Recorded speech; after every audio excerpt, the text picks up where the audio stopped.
تاریخ بغداد میں خطیب بغدادی رحمہ اللہ علیہ نے نقل فرمایا قیامت کو منظر ہوگا، اللہ رب العزت ایک کرسی کے بارے میں فرمائیں گے، ایک کرسی درمیان ایک تخت لگایا جائے گا اور اس تخت پہ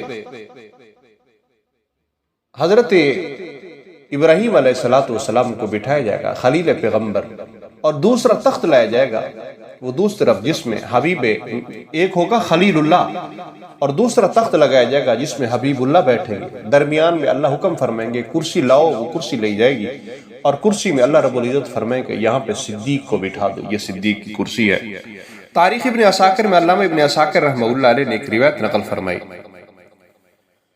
کہ میں ایک مرتبہ یمن کی طرف، حضرت سیدنا صدیق اکبر فرماتے ہیں کہ میں ایک مرتبہ یمن کی طرف جناب رسول اللہ صلی اللہ علیہ وسلم کی بعثت سے پہلے وہاں گیا، اور قبیلہ ازد کے ایک شخص کے ہاں جو آسمانی کتابیں پڑھا ہوا تھا، اس کی عمر 390 سال تھی، میں ان کے پاس گیا اور اس نے مجھ سے کہا میں تم کو حرم کا رہنے والا سمجھ رہا ہوں، کیا یہ صحیح ہے؟ میں نے کہا جی۔ اس نے کہا کیا تم قریشی ہو؟ میں یہ سمجھ رہا ہوں، کہا جی۔ میں نے کہا بالکل ٹھیک فرمایا۔ تو اس نے پھر کہا میں تم کو تیمی خیال کرتا ہوں، کیا یہ صحیح ہے؟ قبیلہ تیم سے یا بنو تمیم سے، کیا یہ صحیح ہے؟ میں نے کہا جی ہاں۔ تو اس نے کہا اب صرف ایک بات باقی رہ گئی جو مجھے معلوم نہیں ہے۔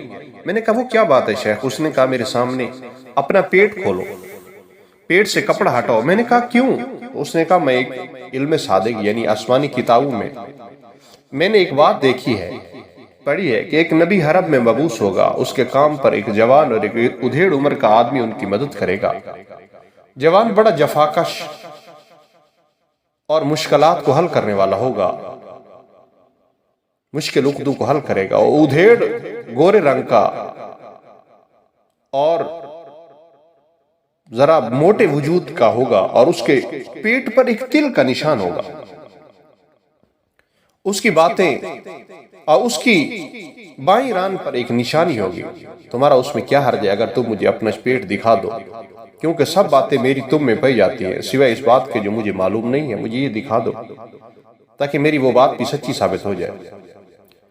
تو حضرت صدیق اکبر رضی اللہ عنہ فرماتے ہیں میں نے اپنا پیٹ اس کے سامنے کھول دیا تو اس نے ایک سیاہ تل میری ناف کے اوپر دیکھ کر کہا قسم ہے اس رب کعبہ کی، وہ تم ہی ہو، وہ تم ہی ہو۔ بس اس نے یہ بات کی، پھر فرماتے ہیں میں وہاں سے واپس